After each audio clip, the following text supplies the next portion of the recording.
The day after moet de beide Friese vrouwenkampioen vanzelfs eerst bijpraten, want het wie een enerverend weekend. Sneun hien we jet dat de heest op het Masparade 90 punten wie. Dus wij vonden Snijden eigenlijk heel graag hoe die 90 gingen. Nou ja, en dan hiest een eerste of een tweede prijs.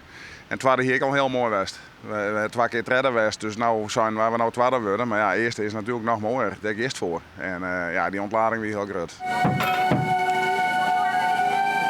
Zijn prijs is vanzelfs net samenwoen. Nou, Moan van Tarierings maar het snijden barren. Even de instrumenten stemmen en dan op naar het stadion. Pas viel jou in de kleer voor. Jel, jel, jel! Pas weer redden! Opperste concentratie. En dan is het moment daar. De show rint prachtig en die houdt te spakken met 96,08 de vrouwtitel. En dan komen de emoties. Zoveel getraind. En dan is het klaar. En dan zit het erop. We hebben het heel goed gedaan. Heel trots op elkaar. Ja, er zit een hele grote spanningsboog in zo'n weekend. Dus op een gegeven moment dan moet dat eruit. En wij willen dat dat op het veld eruit komt. Nou, dat komt dan door de prestatie duidelijk eruit.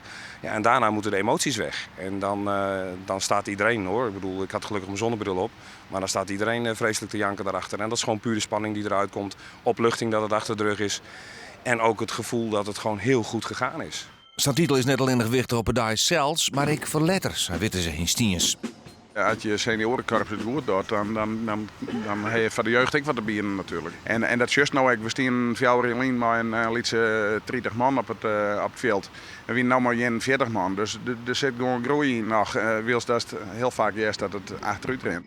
En ik financieel kan het titel wel uit. Met budgetten die laag zijn, ook bij taptoes, ja, dan kiest men vaak voor 1 of 2 topkorpsen en wat plaatselijke korpsen om een programma te maken. Ja, nu zul je weer bovenaan het lijstje staan. Want iedereen wil de wereldkampioen op zijn taptoe hebben, want dat gaat mensen trekken. De korpsen willen letterlijk hier nog huldigen in haar gemeenten.